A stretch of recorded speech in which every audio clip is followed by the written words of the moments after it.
I'm standing here in this exquisite chapel of St. George at Windsor Castle, so close to where my beloved mother, Je savais depuis quelque temps que quelque chose se tramait à Buckingham Palace, mais je n'aurais jamais imaginé une fin aussi abrupte, aussi irrévocable et aussi publique. Le matin où le pays apprit la démission de Camilla, ce fut comme une rupture dans le temps. L'autre ton, un message qui suspendit le temps, tandis que le monde lisait le communiqué officiel à 9h42, un texte froid, dénué d'émotion, ne laissant aucune place à l'interprétation. Rares rendaient ceux qui réalisaient combien le chemin parcouru jusqu'à ce moment avait été long et difficile. J'étais au cœur d'un processus où tout basculait, le pouvoir, la confiance, les liens familiaux, l'histoire.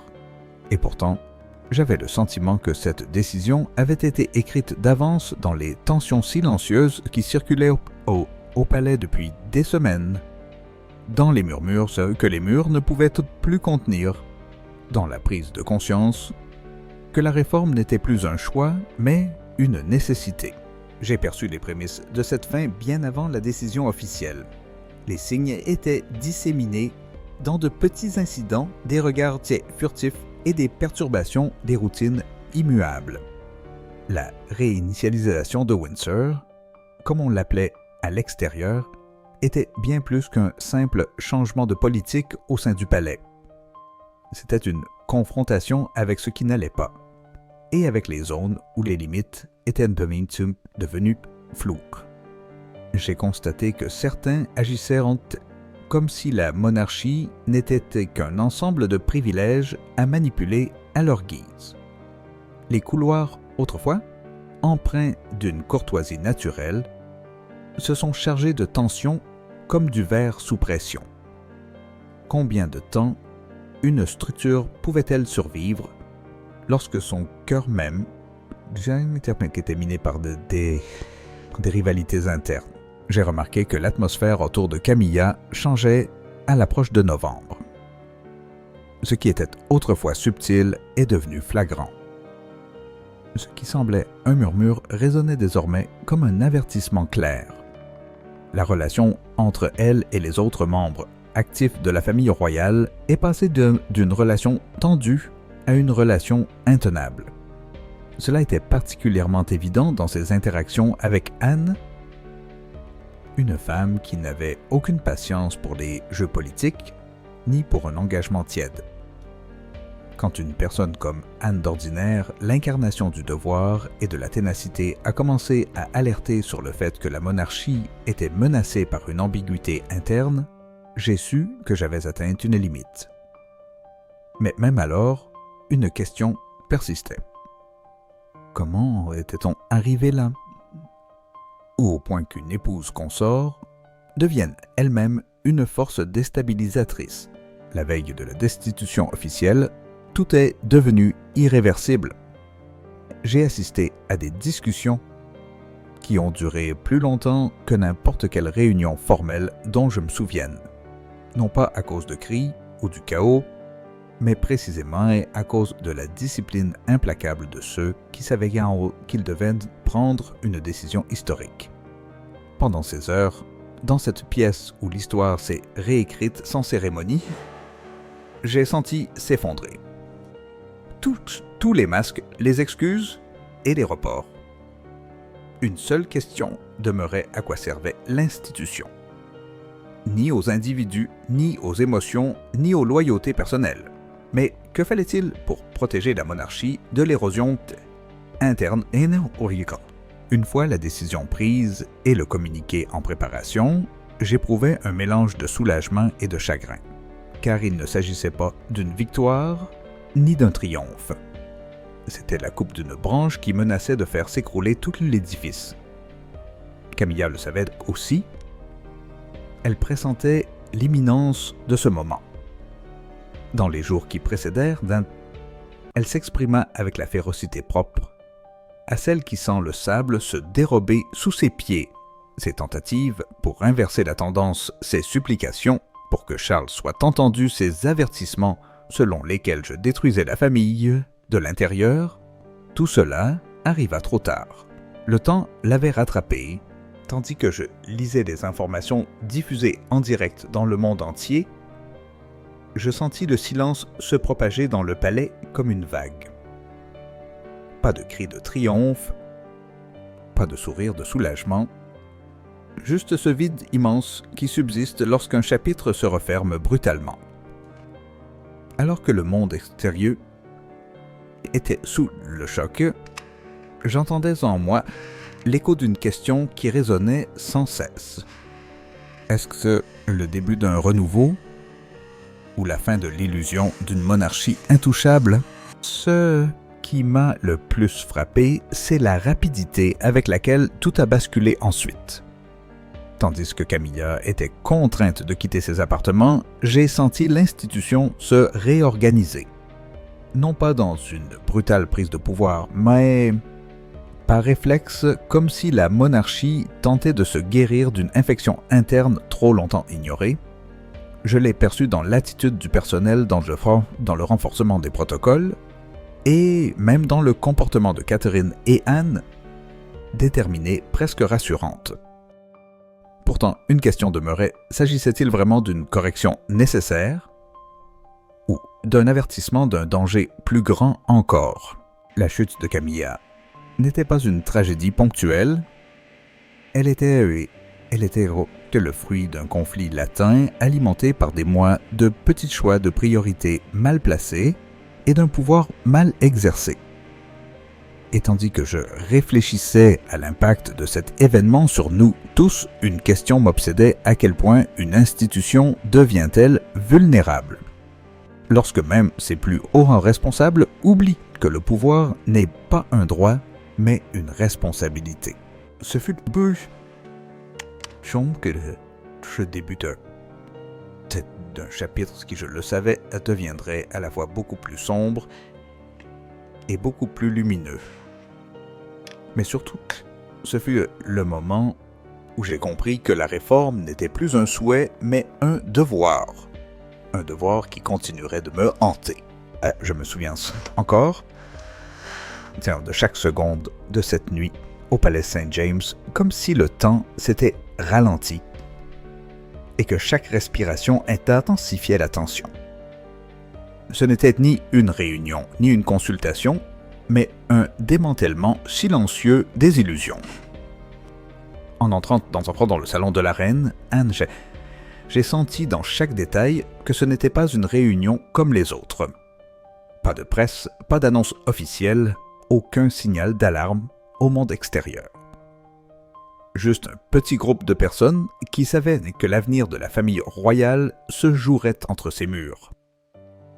La pluie tambourinait aux fenêtres presque rythmiquement, comme si le monde extérieur tentait de nous faire comprendre que cette nuit serait commentée pendant des générations.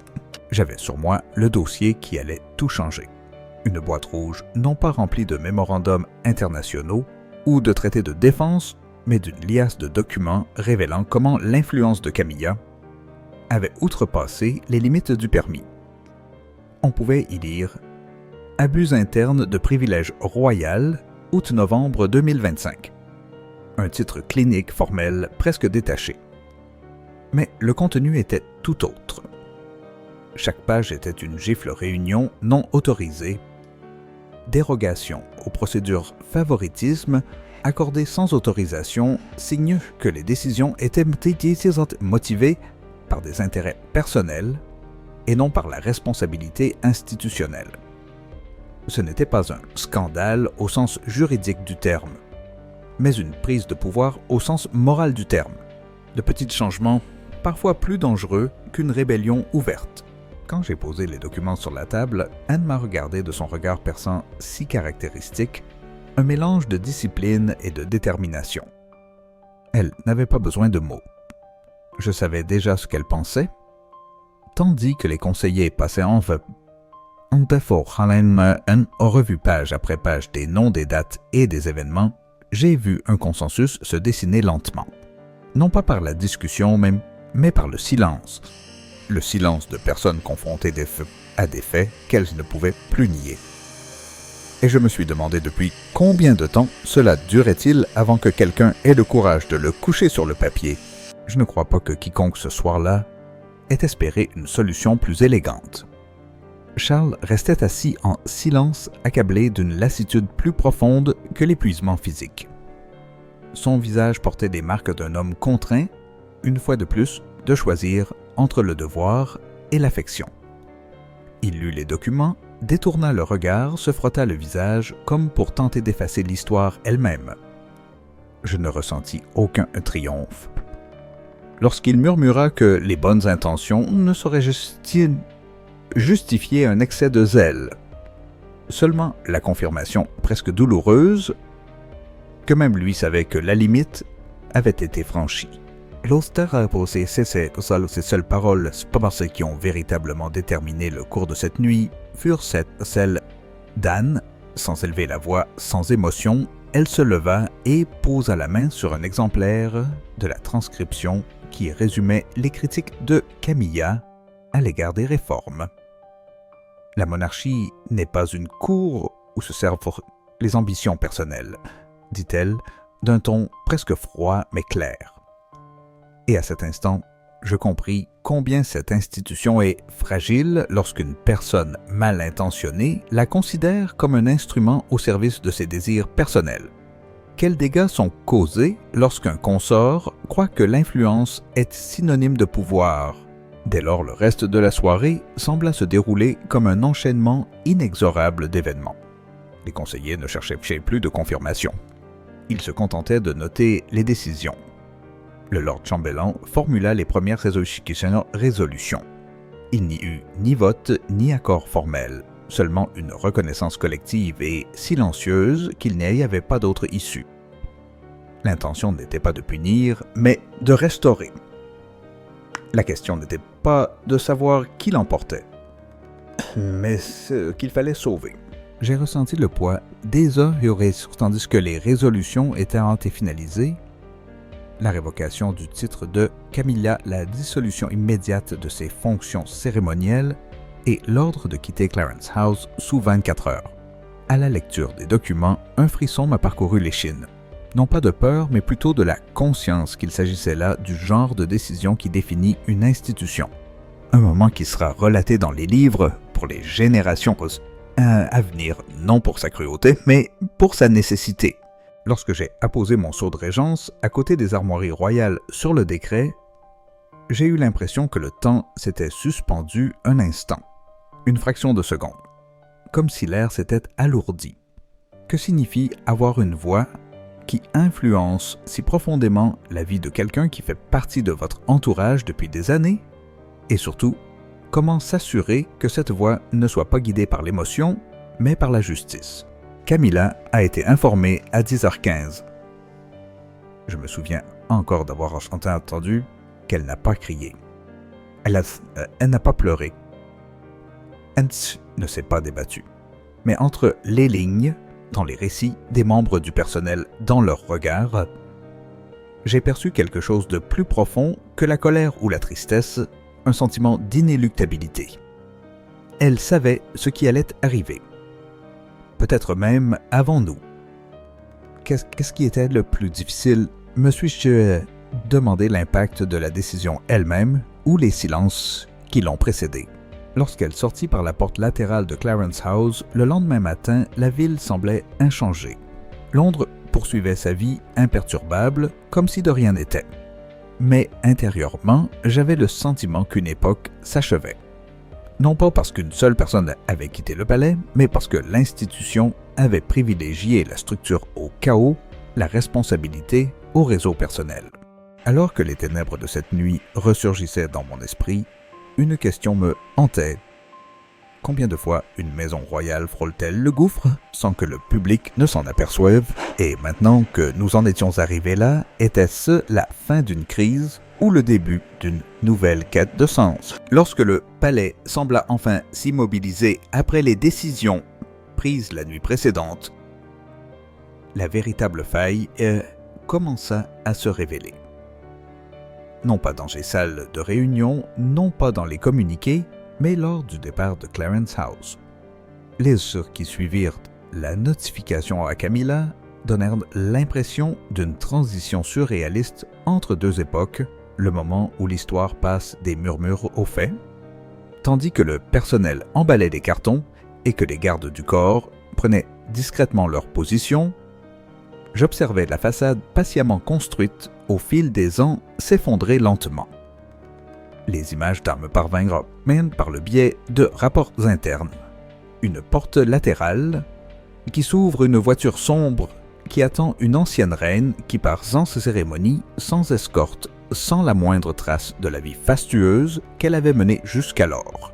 Et je ne pus m'empêcher de me demander était-ce le prix de l'orgueil ou la conséquence inévitable d'un système qui redéfinit enfin ses limites. Le départ lui-même se fit dans le silence. Pas de communiqué de presse, pas de photo, pas de badaud. Juste une voiture au petit matin alors que Londres dormait encore. Le symbolisme le plus douloureux résidait non pas dans sa présence, mais dans son absence. Elle quitta Clarence Hall, non pas en reine, non pas en épouse, mais en femme.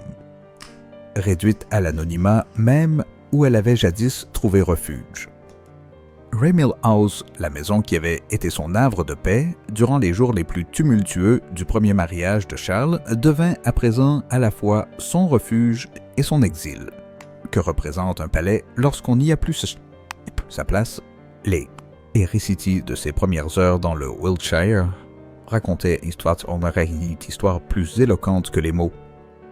La sécurité avait été réduite à sa plus simple expression, 2 anciens gardes du palais engagés à titre privé. Plus de personnel officiel, plus d'équipes d'entretien pour maintenir les couloirs impeccables, comme autrefois plus de routine royale pour structurer ses journées. Son existence bascula en un instant dans le silence, et avec lui dans la confrontation.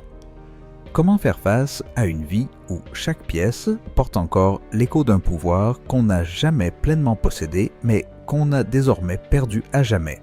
Mais le silence n'est pas synonyme de résignation. Les rumeurs qui parvenaient de son entourage suggéraient le contraire. Elle ne se sentait pas vaincue, mais effacée. Les mots d'un ancien collaborateur pesaient plus lourd que n'importe quel autre témoignage.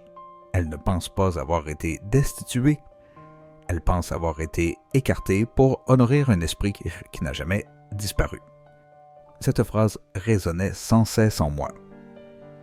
Combien de fois avais-je entendu dire que tous les jeux d'ombre au sein de la monarchie finissaient par ramener à un seul nom, une seule figure, un seul héritage? Diana était vraiment là le cœur de sa colère. N'était-ce pas pour elle, non pas un décret d'État, mais la répétition d'une vieille bataille qu'elle croyait avoir gagnée, tandis que les murs du palais laissaient filtrer lentement ses récits, des rumeurs difficiles à ignorer firent surface. Un manuscrit possible, un recueil de notes personnelles et de la correspondance, voire des lettres de Charles, qu'elle aurait conservées pendant des années. Je savais que ce n'était pas de simples spéculations. Dans l'histoire de la cour, le silence n'est souvent qu'un prélude à des explosions. Quel serait son récit? Une défense, un acte de vengeance, une réinterprétation des faits. Cette simple possibilité semait le trouble. Car quel pouvoir peut bien avoir celle qui n'a plus de titre, mais qui possède des connaissances, des souvenirs et une plume potentielle? Pendant ce temps, j'ai vu son cercle de fidèles se désagréger.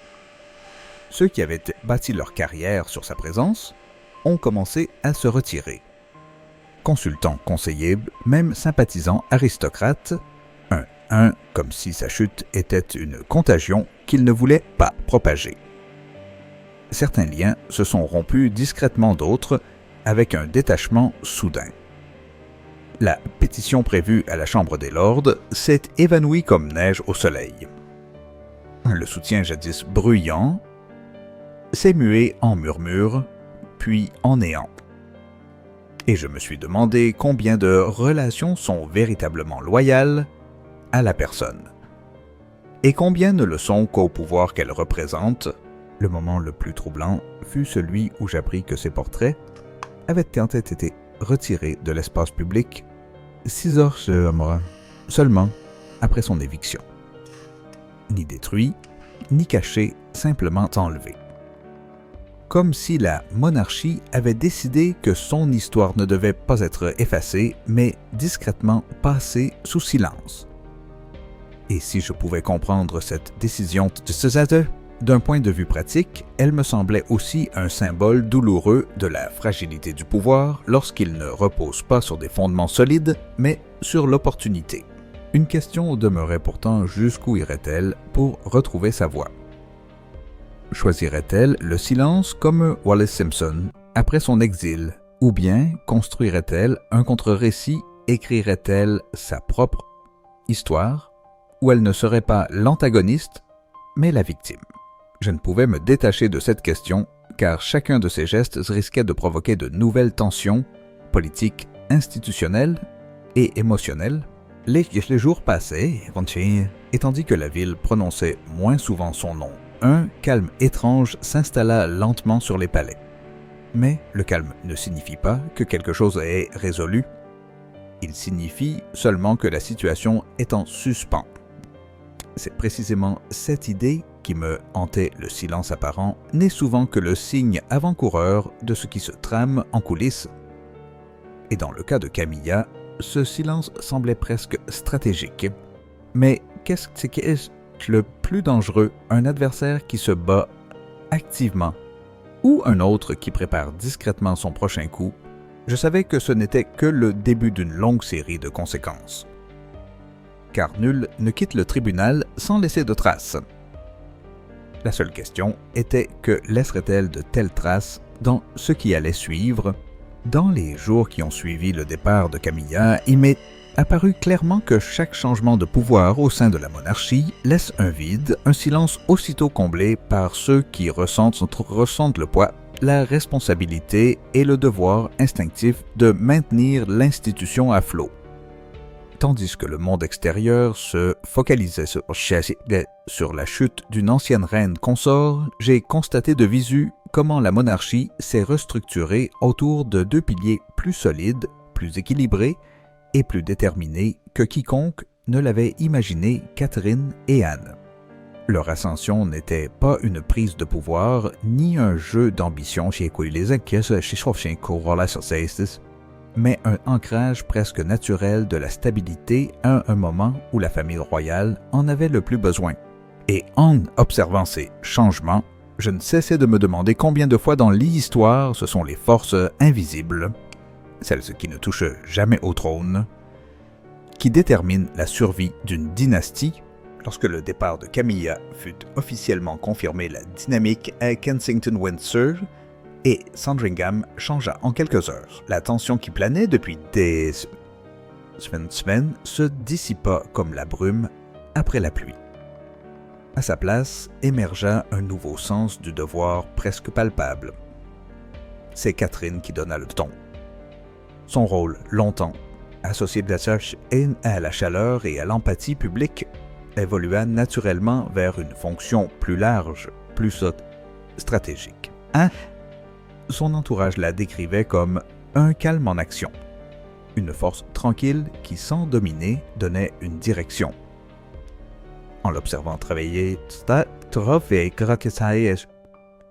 je compris combien sa présence était essentielle à la boussole morale de la monarchie. Elle n'était pas seulement la favorite du public, elle était le trait d'union entre tradition et humanité. Son implication dans la réorganisation fut subtile mais profonde. Elle adopta des éléments de l'ancienne structure consort sans le titre, sans les insignes, sans le symbolisme historique jadis confié à Camilla. Elle réduisit la cérémonie à son essence, servir, non régner. Lors des réunions, j'observais qu'elle commençait toujours par la même question: que voit le public? Que ressent-il? En quoi a-t-il confiance? Et c'est précisément cette approche qui fit toute la différence. La monarchie ne pouvait traverser une période de chaos par la seule autorité. Elle avait besoin de légitimité. Catherine apporta cette légitimité non par la parole, mais par sa présence. Anne, quant à elle, combla le vide à sa manière, sans se soucier de sa popularité ni de son image publique. Là où Catherine donnait une direction, Anne imposait la discipline. C'est elle qui, dans les premières heures suivant la destitution de Camilla, révisa les protocoles internes, restructura les responsabilités et prit en charge les détails les plus infimes que les autres n'osaient aborder. Sa réputation de membre de la famille royale, le plus dévoué, devint durant cette période non plus une simple réputation, mais une réalité qui constitua le fondement de la transition. Elle n'observa rien de loin, elle se trouva au cœur même de la réorganisation toujours aussi perspicace, stricte, lorsque nécessaire et d'une remarquable constance dans sa conviction que l'ordre devait être rétabli. De nombreux membres du personnel l'ont ensuite qualifié de « boussole à double sens ». Guillaume avait fait la vision, mais Catherine et Anne en étaient la force motrice. Je l'ai moi-même ressenti lorsque je parcourais les couloirs tard le soir, tentant de faire le point sur les impressions de la journée. Je constatais combien souvent mes pensées revenaient à ces deux femmes. Leurs approches étaient totalement différentes, et pourtant précisément pour cette raison si complémentaire. Catherine instaurait le calme en public, Anne, elle structurait les coulisses. Et je me suis demandé plus d'une fois, la monarchie aurait-elle survécu à cette tempête sans elle? Les changements survenus à Clarence House furent peut-être l'exemple le plus symbolique de la puissance de leur influence, là où la cour fonctionnait autrefois selon une hiérarchie reflétant le style de Camilla, relations, connexions subtiles, réseaux de pouvoir, un système rigide, fonctionnel et transparent émergea. L'équipe de Catherine s'appropria les tâches qui relevaient auparavant de Camilla avec une efficacité qui stupéfia même le personnel le plus expérimenté. Les tâches jadis obscurcies par le protocole devinrent en clair organisées et documentées. C'était comme si un lourd voile s'était levé, laissant place à l'air libre. Anne alla encore plus loin. Son comité d'intégrité de Windsor, une expression parfois employée à voix basse en interne, devint le cœur même de la nouvelle gouvernance. Elle supervisait les nominations, le patronage et l'administration interne. Elle incarnait le principe selon lequel la famille royale devait fonctionner comme une institution et non comme un ensemble d'intérêts personnels. Et bien qu'elle n'ait jamais critiqué ouvertement la famille royale, chacun savait que pour elle, la crise Camilla n'était pas un simple faux pas, mais un avertissement quant au danger d'un flou des limites. Pourtant, ce n'était pas seulement le devoir qui les motivait. J'ai perçu chez toutes deux des moments d'humanité, souvent brefs, souvent dissimulés derrière leurs responsabilités, mais suffisamment présents pour que je comprenne que cette restructuration n'était pas seulement institutionnelle, mais aussi émotionnelle. Catherine joignait parfois les mains, comme en prière, avant d'expliquer une décision difficile. Anne remontait légèrement ses lunettes sur son nez lorsqu'elle ne voulait pas laisser paraître qu'une remarque l'avait blessée.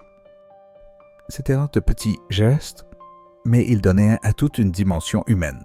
Malgré toutes les améliorations constatées sous leur règne, une question me taraudait sans cesse. Combien de temps pourrait-il supporter ce fardeau avant que le système n'ait de nouveau besoin d'un consort, ou plus radicalement? Un consort était-il même nécessaire dans la monarchie moderne? Et si la réponse était non, qu'adviendrait-il de cette structure millénaire, jadis garante de stabilité? Ce que je savais, c'est que cette période a démontré qu'une monarchie ne se résume pas à celui qui porte la couronne, mais plutôt à celui qui la protège lorsqu'elle est menacée. Et en ces temps cruciaux, ce ne sont ni les rois ni les reines consorts qui l'ont maintenue à flot, mais deux femmes qui, sans porter d'armes cérémonielles, ont pourtant constitué le pilier de tout ce qui devait perdurer. Dans les jours qui suivirent, je constatais que la monarchie n'était pas seulement restructurée au sein du palais, mais qu'elle subissait également une transformation complète à l'extérieur. Les événements entourant la destitution de Camilla avaient déclenché une réaction en chaîne qui dépassait largement le cadre d'une simple réorganisation interne. L'opinion publique, divisée depuis des années sur la pertinence de l'institution, réagissait désormais avec une clarté que je n'avais jamais observée auparavant. Alors que les colonnes des journaux regorgeaient d'analyses de campagne et d'opinion, je sentais que la monarchie non seulement allait renaître, mais aussi prendre une nouvelle direction. C'était comme si la société avait compris qu'il ne s'agissait pas d'une simple figure, mais d'un tournant dans une longue série d'évolutions. Et je me demandais combien de fois dans l'histoire moderne, une institution séculaire a-t-elle l'occasion de se réinventer sans que ses fondements ne s'effondrent. Les réformes que nous préparions discrètement depuis des mois prirent alors leur essor. La charte de Windsor, un document qui jusque-là prenait la poussière dans les classeurs et sur les tables de réunion, devint soudain un symbole de renouveau. Ce texte substantiel sur la responsabilité, la modernisation et la transparence, rédigé dans un langage qui, pour la première fois depuis des décennies, ne sonnait ni cérémonieux ni archaïque, constituait le cœur des réformes qui allaient être appelées plus tard et la réinitialisation de Windsor. D'anciens conseillers que la qualifiaient de premier document tourné vers l'avenir et non vers le passé. Je savais que ce n'était qu'un début, mais le public y voyait une rupture avec les vieilles habitudes. Qu'est-ce que la confiance, sinon la reconnaissance d'une réelle volonté de changement? Les sondages d'opinion dressaient un tableau presque surréaliste, là où le scepticisme régnait quelques mois auparavant. Un optimisme soudain gagnait du terrain. Les interviews radiophoniques d'historiens d'experts et de panels citoyens aboutissaient à la même conclusion: la famille royale avait enfin trouvé sa voie. Le soutien croissant à Catherine et Anne était impressionnant. Elles étaient perçues comme la force morale motrice des réformes, tandis que j'étais vu comme celui qui avait osé faire les choix institutionnels. Cette reconnaissance me mettait mal à l'aise, car je savais combien de souffrances, de conflits et d'intenses consultations la sous-tendaient. Mais le soulagement que l'on lisait dans les réactions du public me procurait un sentiment que je n'avais pas éprouvé depuis longtemps. La certitude que nous étions sur la bonne voie. Au sein même du palais des structures se transformait d'une manière que je n'aurais jamais imaginé possible. Le réseau informel désormais connu sous le nom de Cercle des Six, Guillaume, Catherine, Anne, Édouard, Sophie et le duc de Kent, comblait le vide laissé par le départ de Camilla. Ce réseau n'était pas une réponse à la soif de pouvoir, mais à la responsabilité. Chacun avait un rôle précis, une tâche bien définie, un domaine d'expertise complémentaire et non redondant. Pour la première fois, la monarchie semblait fonctionner comme une institution moderne se doit de le faire avec clarté, détermination et transparence. Ce qui m'a le plus frappé, ce sont les réactions de personnes qui ne s'intéressent généralement pas à l'actualité royale. Les jeunes citoyens, souvent qualifiés de « génération perdue des monarchistes », ont indiqué comprendre ce nouveau départ. Pour eux, il s'agissait peu d'histoires de titres ou de protocoles, mais avant tout de la volonté de rester pertinent et authentique. Je me souviens d'un moment, lors d'une visite de travail à Leeds, où un adolescent m'a demandé pourquoi le changement avait pris autant de temps. C'était une question innocente, posée sans reproche, mais elle m'a fait réfléchir combien de fois la monarchie a-t-elle reporté son renouvellement par attachement à la tradition, et combien d'opportunités ont été perdues à cause de cela. Cependant, les réformes avaient aussi un revers. Plus nous clarifions les structures, plus les erreurs du passé devenaient flagrantes. En réunion, Et je suis tombé sur des notes qui m'ont fait me demander comment nous avions pu les ignorer. Les anciennes structures étaient truffées d'accords tacites, d'attentes implicites et de réseaux de loyauté qui n'avaient jamais pour but de saboter, mais plutôt de nous entraver. La mise en œuvre de ces réformes nous a obligés à reconnaître que le système hérité n'était pas aussi solide qu'il y paraissait. Et cette reconnaissance ressemblait parfois davantage à un aveu qu'à un progrès. Pourtant, ce processus m'a apporté une clarté que je n'avais pas ressentie depuis longtemps. La monarchie n'était plus un labyrinthe de traditions contradictoires, mais un système restructurable grâce à des directives claires. Et c'était précisément l'objectif du Reset de Windsor, restaurer la confiance en misant sur la transparence et en reconnaissant que chaque erreur du passé devait être une leçon et non une honte à dissimuler. Ce qui m'a le plus fasciné, c'est la façon dont le public a interprété les réformes. Pour certains, elles symbolisaient une confrontation avec l'ancienne garde. Pour d'autres, le signe que la monarchie s'affirmait enfin comme une institution et en phase avec son temps. La vérité se situait probablement entre les deux. Mais ce qui m'a vraiment frappé, c'est le nombre de personnes qui y ont vu la réaffirmation d'une idée longtemps considérée comme perdue, celle qu'un monarque n'est pas une figure supérieure au peuple, mais à son service. Et n'est-il pas remarquable que la chute d'une reine ait ouvert la voie à une nouvelle définition du service? Au milieu de ces changements, une question me taraudait. Que se passe-t-il lorsqu'une institution qui a perduré pendant des siècles, grâce à des rituels et des structures établies, choisit consciemment de s'adapter et de réfléchir? En ressort-elle plus forte? Ou bien se retrouve-t-elle plus dangereusement que jamais au bord du changement? Ce que je savais, c'est que chaque réforme nous rapprochait d'une monarchie qui s'appuie non seulement sur la tradition, mais aussi sur la responsabilité. Et c'était la seule façon de gagner la confiance des générations futures. Alors que la tempête qui avait suivi la chute de Camilla s'apaisait peu à peu, un nouveau chapitre s'ouvrait non pas comme une période de calme, mais comme une reconstruction soigneusement orchestrée du sens et de la direction à prendre. La monarchie se trouvait à un carrefour exceptionnel, le passé était révolu, mais l'avenir restait incertain. C'est précisément pour cette raison que chaque choix, chaque détail, chaque nuance semblait revêtir à ce stade un poids plus lourd que jamais. Tandis que la nation s'interrogeait sur la véritable signification de ce bouleversement, je me projetais vers ce que la couronne allait devenir et non vers ce qu'elle avait été. Et nulle part cette vision n'était plus claire que dans les préparatifs du couronnement imminent. Les préparatifs de mon couronnement avaient déjà commencé. Mais après la destitution de Camilla, le processus prit une nouvelle dimension. Il ne s'agissait plus seulement d'une cérémonie, mais d'un symbole de renouveau. Dans la salle du conseil du château de Windsor, où des siècles de rituels et de traditions se dissimulent dans les boiseries, une énergie tout autre se manifesta.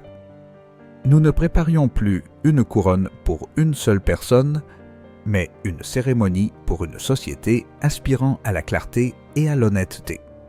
C'est pourquoi le couronnement reçut bientôt un nouveau nom, le couronnement du peuple. Un nom non pas choisi pour son effet, mais porteur d'une intention profonde.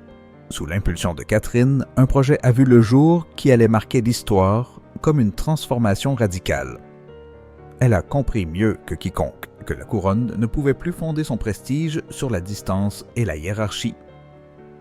Elle a organisé des tables rondes réunissant citoyens, experts, jeunes, chefs religieux et représentants de tout le Commonwealth. Non pas pour vérifier, mais pour comprendre.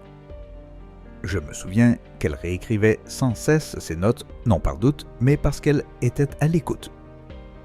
Pour elle, la monarchie n'était pas une institution surplombant la société, mais devait au contraire en être le cœur même. C'était là sa force, là où je voyais une structure elle voyait du sens, l'une des décisions les plus symboliques fut la conception d'une nouvelle couronne. Non pas une réutilisation de la couronne de Saint-Édouard, ni une réplique d'un symbolisme séculaire, mais une œuvre d'art inédite qui incarnerait l'essence de l'avenir. La couronne serait faite d'or gallois recyclé, serti de pierres précieuses du Commonwealth et ornée sur le devant d'un diamant ayant appartenu à Diana. Cette idée venait de Catherine. Lorsque je l'interrogeai à ce sujet, elle déclara que cette couronne ne devait pas lutter contre le passé, mais le porter sans en être prisonnière. Et je compris combien avoir elle. Avait raison, la monarchie ne peut survivre que si elle ne cherche pas à réhabiliter le passé, mais ose l'honorer sans s'y attarder. Le couronnement lui-même serait sans précédent en Grande-Bretagne. Point de faste ostentatoire, point de défilé de symboles aristocratiques. Nous avons opté pour la simplicité, l'humanité et le partage. Pour la première fois, des enfants de toutes les régions traverseraient la chapelle en amont de la cérémonie, un chemin symbolisant l'avenir. Pour la première fois, des représentants de différentes confessions offriraient ensemble leur bénédiction. Et pour la première fois, il n'y aurait pas de couronnement de conjoint, pas de remplacement, pas de geste superficiel pour combler un vide. La monarchie devait reconnaître que les titres ne peuvent être simplement redistribués lorsqu'une fonction est devenue vacante suite à un abus. C'était une réponse discrète mais forte au passé que nous laissions derrière nous. Entre-temps, une nouvelle structure de gouvernance a émergé, le Cercle des Six. Non pas un comité formel ni un substitut constitutionnel, mais une structure pragmatique. Catherine, Anne, Édouard, Sophie et le duc de Kent y ont trouvé leur place. Je n'étais pas la seule responsable. Ils incarnaient la mémoire collective et la direction opérationnelle de la nouvelle monarchie. Et c'est précisément pour cette raison que je n'avais pas l'impression d'être sur le point de monter sur un trône, mais de faire partie d'un mouvement plus vaste mené par des personnes qui comprenaient ce que devait être la couronne au XXIe siècle. La charte de Windsor, désormais publique, a marqué le début d'une nouvelle ère. Transparence, intégrité, responsabilité, des mots que beaucoup ont pu juger symboliques, mais qui pour nous en constituaient le cœur même. Et si certains commentateurs l'ont qualifiée de clause Camilla, je savais qu'elle représentait bien plus que cela. Il ne s'agissait pas d'une seule personne, il s'agissait de rétablir un principe fondamental qui n'aurait jamais dû être compromis, celui que nul n'est au-dessus des institutions, aussi proches soient-ils du pouvoir. Malgré toutes ces précautions, une ombre planait Camilla elle-même. Son silence, ses mémoires potentielles, sa capacité à créer une histoire alternative. La cour observait chacun de ses gestes, non par crainte, mais consciente que la monarchie n'avait jamais été aussi vulnérable à des récits qui nous échappaient. Et je me demandais quel pouvoir peut exercer celle qui n'a plus de titre, mais qui a la possibilité d'écrire une histoire que des millions de personnes liraient. Mais chaque fois que cette question se posait, je constatais le changement qui s'opérait dans le pays. Les sondages révélaient une confiance croissante plus élevée qu'en plus de 10 ans. Les jeunes ne parlaient plus de la monarchie comme d'une institution archaïque, mais comme d'une institution qui semblait au moins s'efforcer de conserver son sens.